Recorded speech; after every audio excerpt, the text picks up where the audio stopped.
Bulletin का बाकायदा आगाज करें और सबसे पहले आपको बताएं कि अमेरिकी सदर ट्रंप ने ईरान को धमकी देते हुए कहा कि मंगल को ईरान में बिजली घरों और पुलों पर हमलों का दिन होगा।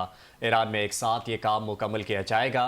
अपने social media platform truth social पर एक बयान में उन्होंने कहा कि अपना हुर्मुज़ खोल दो वरना तुम जहन्नुम जैसी सूरत हाल में ज़िंदगी गुजारोगे।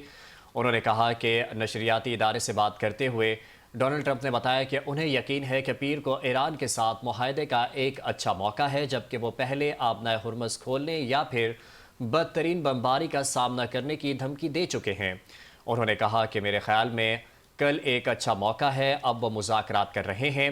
अगर वो जल्द मुआहदा नहीं करते तो मैं सब कुछ उड़ाने और तेल पर कब्जा करने पर गौर कर रहा हूँ।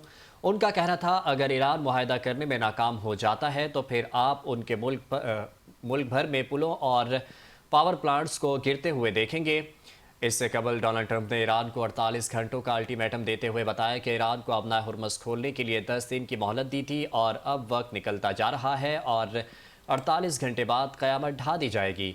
अमेरिकी सदर इससे कबल भी ईरान को धमकियां देते रहे, ताहम सालिसी के लिए होने वाली कोशिशों के पेश नज़र वो इनमें तोसी का ऐलान करते रहे हैं।